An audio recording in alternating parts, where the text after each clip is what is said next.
Okay, okay. Here we are.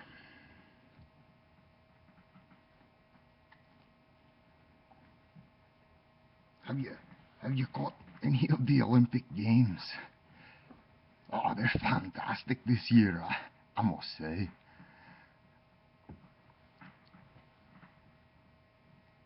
I'm enjoying them anyway. I particularly enjoyed the Pink Panther routine.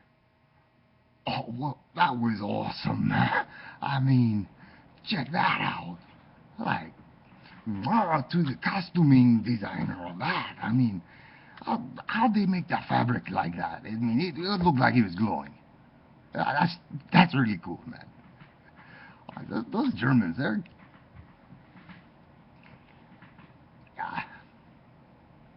Anyway, I said I would, you know? So here I am, like that. Pretty much, you know? Just till sunup, right? Till she breaks the night. The sun rises in the east, devours the night. But we got it right now. Right now we got it. And it's powerful, right? Did you look at it at all? The moon tonight? Oh man, if you could have seen it, you'd know it.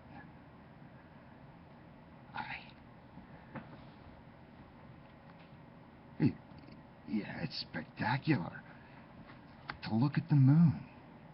But I'll warn you, I'll caution you, don't look at it too long. Not on a night like tonight. It's full. The sun's bouncing off of it. And from where I'm sitting, there's not many clouds in the sky. It's clear and crisp. It's almost hard to focus on it. And you can injure your eyes by staring at the moon, guys. Yeah, everybody knows. Everybody knows. Don't look at the sun. Not too long. Not at all. Don't ever look directly in the sunlight. It'll cook the backs of your eyes. I mean, that's no joke. That's science. You look directly in the sun, it'll fry out the backside of your eyeballs. And if you're young, maybe it's going to repair, maybe not. If you must, go ahead and try it. But I'm just telling you what will happen if you stare into the sun. But the moon, she's different, right? Well, I'm here to tell you, you can burn out your eyes by staring at the moon too long. Yeah, it's possible. How long, right? How long would it take, right? I don't believe you. Prove it. I'm not going to do that. Like how? I mean, like Kubrick? Like hold his eyeballs open like a lab rat and make him stare at the moon until it, okay, verified, burned out his eye sockets. Why would you do that?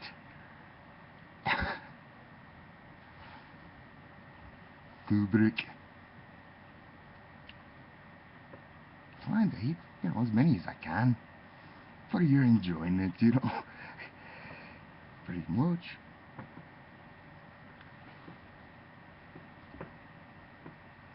King of Scotland. If it pleases the court. Yeah. I'll proceed. Also, I must mention this.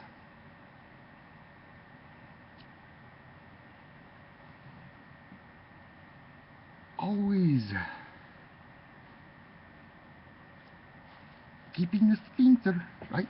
Sphincter power. Ah, it's funny. But, check it out. You got 'em all over you. Talked about 'em before. Talk a little bit now. About sphincter power. How much control do you have of them? Because they're all over inside your body. Sphincters. We're speaking of eyeballs. Why not go there with you? Yeah, because pretty much if you look in someone's eyes and you look at their pupils, what's the best way to tell? You know, they should be the same size always. If not, there's a problem. It's, you know, brain damage, right? The doctor, they know how to fix it, maybe, you know. Drill a hole in your head, relieve pressure, yeah? That's a good one. That's a good trick. But it's not to be messed with, you know. It's not to be taken lightly.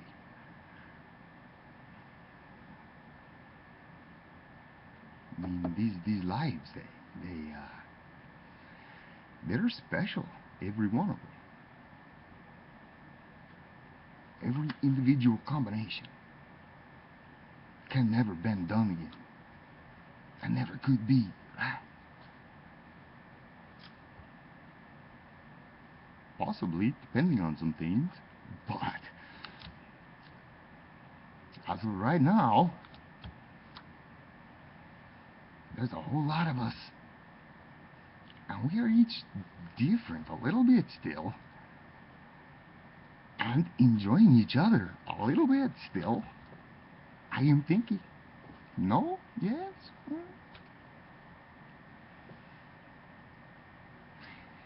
Helps us, you know, to understand running the rabbit trails, right? It's inside you.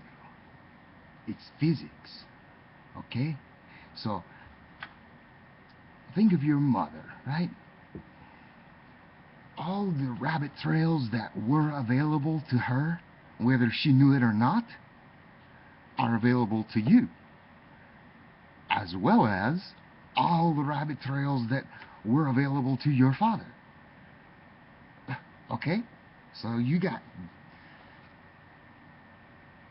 can go places that neither of them can. Do you understand? It's not really complex. It's just fascinating, man.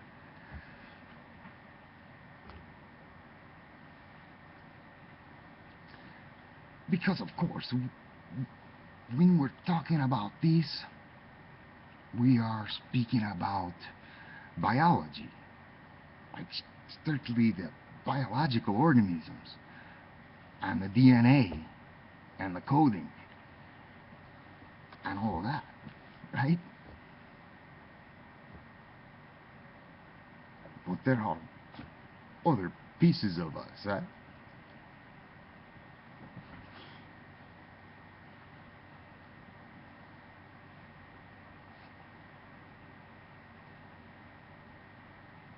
Did you see the moon tonight? Oh. The best time to look at the moon, of course, always is as it's approaching, as it's coming up.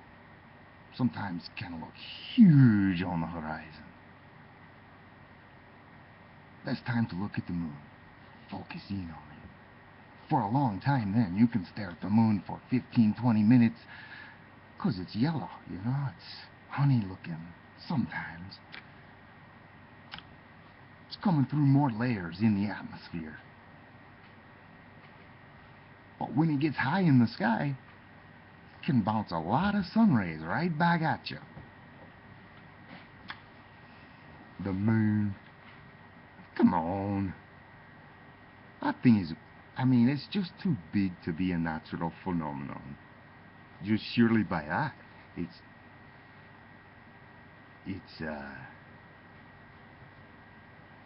something of wonder. But don't think about it too long, you know. Yeah. It's way up there, and life is right in front of you, happening all around.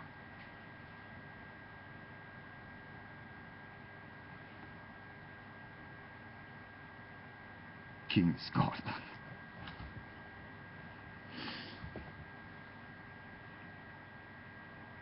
Where's he at? Where's he at? Where's Waldo? Gotta catch him. Why? Because we want to eat him, guys. I mean, yeah, he's the god. You gotta eat him to live forever. They're like vampire tales and this stuff. You're understanding a little bit now.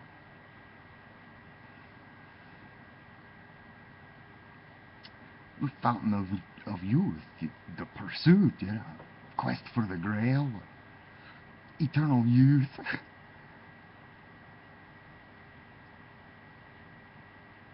And it makes a lot of sense. It's very appropriate because what sustains you? You know, what allows you to continue living? It's your sustenance. It's your food. So the gods can become the critters we eat.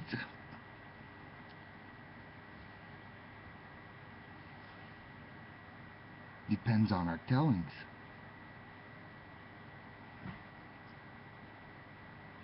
Eaten of the god.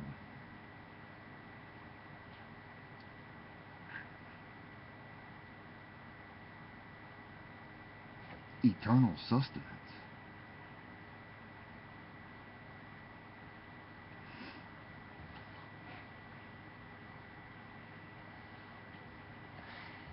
And it's still this way. I mean, I'm not joking you at all. If they could get him, they would. You know, if they could find him.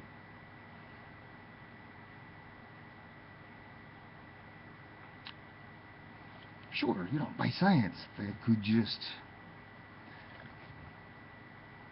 manufacture from his DNA, you know, the cure. Whew. Yeah, it's possible.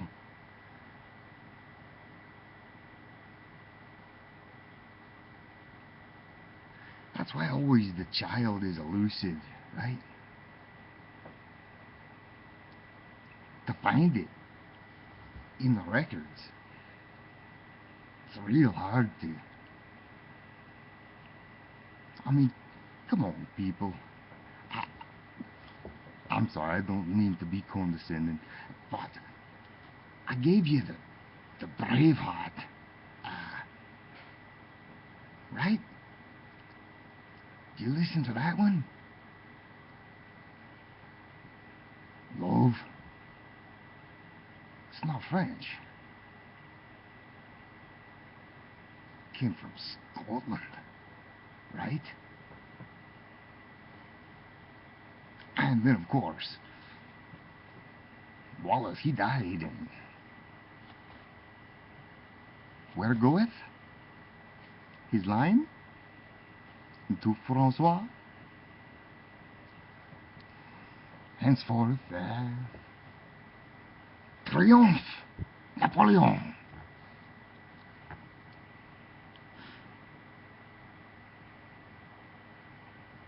I mean, it's pretty funny. From a whole lot of different angles, right?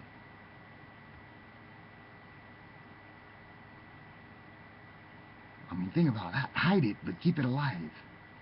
Keep it alive, but hide it from them. How? Why?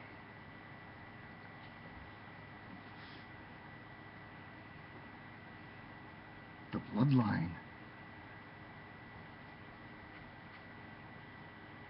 Or something, right? And so all of us, like, yeah, okay, stories and stuff, and good for Hollywood tales, but most of us, we can't relate too much to that specific story because we're not all,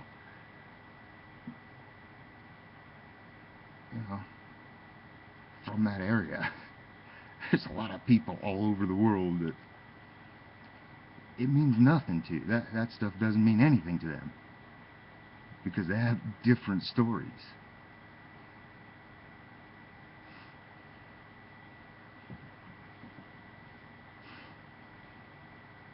Some of them a lot older.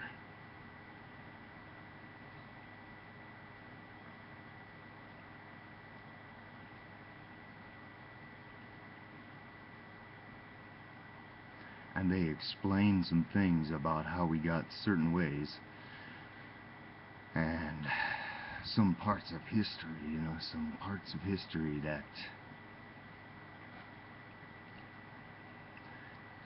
pretty much nobody wants to hear about it no more. I mean, I'm begging you, lad, don't take him there. It's horrifying, nearly,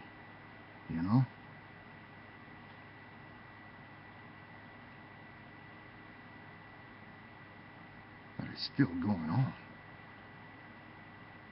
in certain areas. It's nasty.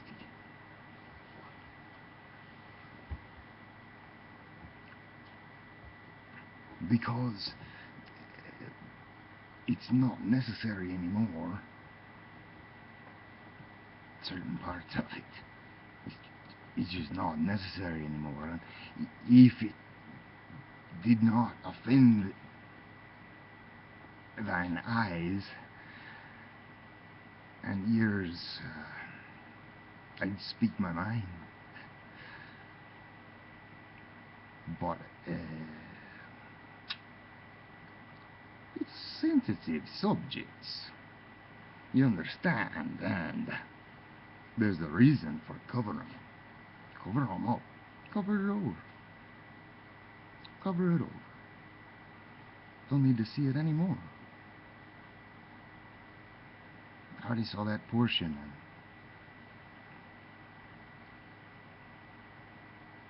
And what? Because, I mean, I gotta tell you, some of the epics, the old ones are, you want to talk about tear-jerkers and that.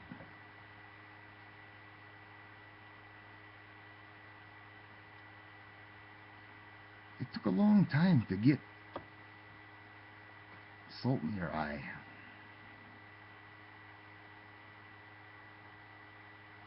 No joke at all. None at all.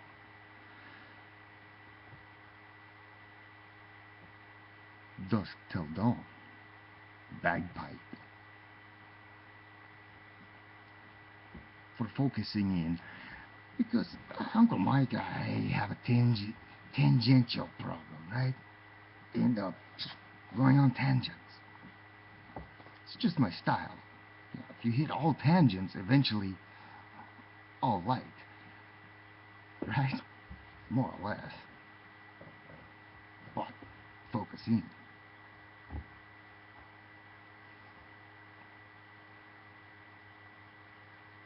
Bagpipes. Larynx. Bagpipes, an instrument, is beautiful to some. Don't care if it offends you. I like them. And I'm gonna keep playing them, Or at least my lad might. And if you don't like it, come get you some. Right? Wars, man. What a damn instrument. I mean, really, it's a horrifying thing to take a dead animal's throat and larynx and lung, and then, you know, with all kinds of interesting combinations of attaching bones with ligaments and sinew, creating clamps and mechanical advantages to squeeze the lung, the back of it. And what better valve, you know, what better reed to have than a larynx, man? It's adjustable, too. I'm telling you, it was wickedness, man. Ooh. Because it creeps you out, you know. It's really, really creepy. The sound of dead sheep and dead goats. I mean, you already butchered them and ate them up and stuff, because this is natural. We must consume something. And using things, using parts, being creative. Because we know the music is there. We can hear it in our heads. We can hear the music. We just can't replicate it yet.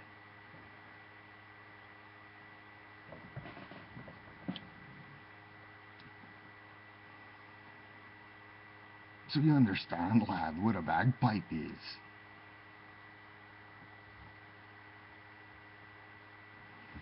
Gives me the willies. I wonder why. The left and the right.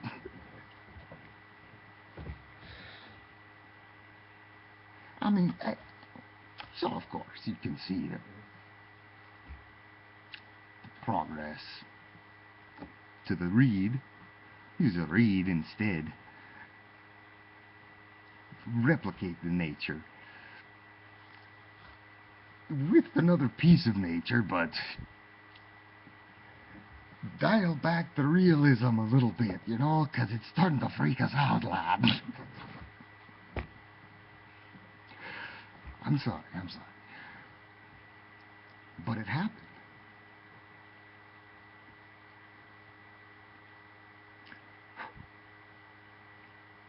Bagpipe. Delightful. What tunes do you know? You know, I mean, if he thought, oh, that's awful, he wouldn't say that, you know. Oh, wonderful lad. Right? King of Scotland.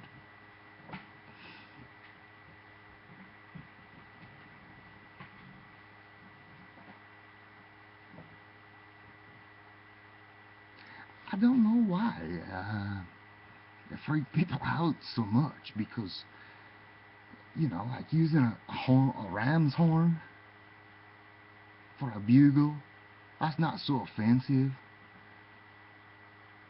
Even carving a piccolo out of a shin bone, or whichever one,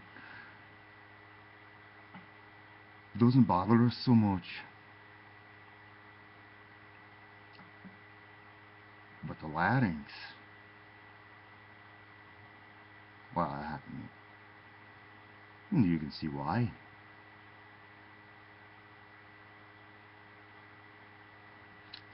At the sacrifice, or whatever they called it, take the goat or the sheep or whatever to the temple to be slaughtered.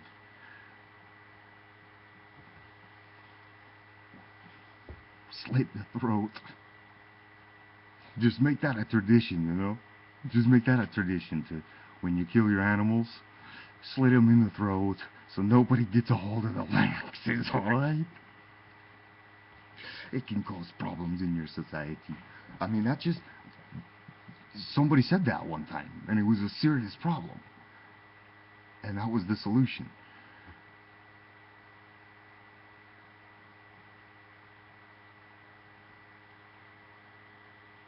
But the moon, tonight, oh, gosh.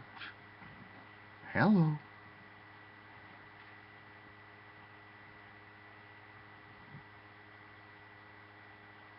Like an echo, eh?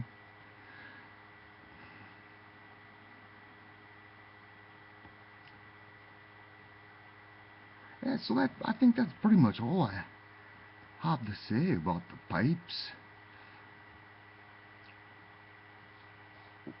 Any of them. Any of the bags. You know, the accordion, that's, of course, an adaptation, the I mean, that the accordion is many generations from the meat instrument.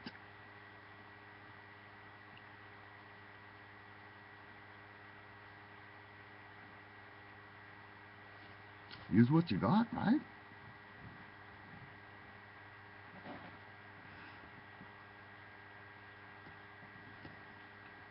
All right, I gotta take a break for a moment. Gather it back up, you know. King of Scotland, yeah, sometimes he gets lost a little bit.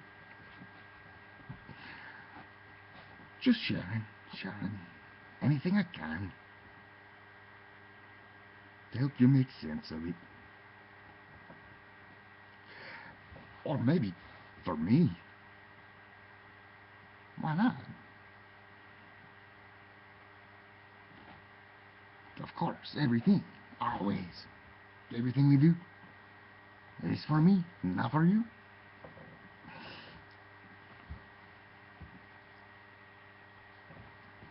Let me get back a little bit. Well, it's Valentine's Day.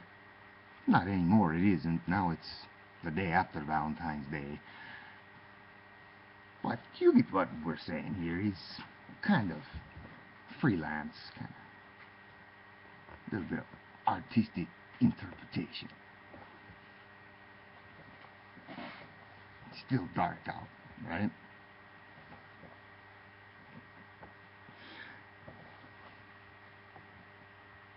So you got King of Scotland chasing the bloodline or whatever, all that goody.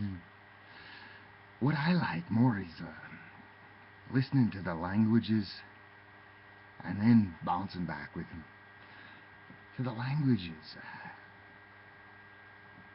Pretty much everyone we may think about Valentine's Day thinks about love, and the love, well, where do they give it? To the French, of course, right? Ooh la la. And it's understandable, right? Very much so. After all, French is the language of love. Silent letters. Unspoken. Unattainable. Right?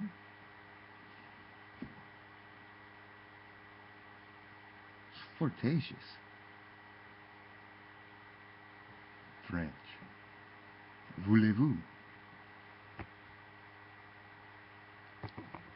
Wagner.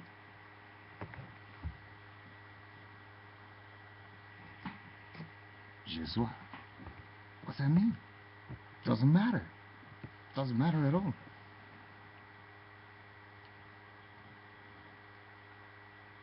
Jamais. Well, now, the answer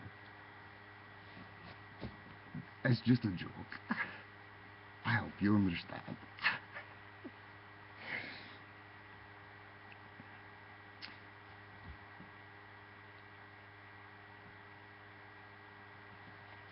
French sense of humor.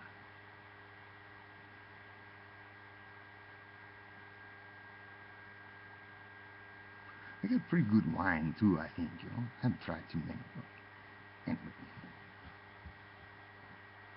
Kiss from the King. Okay. Pretty much that's as far as I can go with that. For the moment, you know. Pretty much it's a lot of love, you know. A lot of love. available. Okay, that's it then.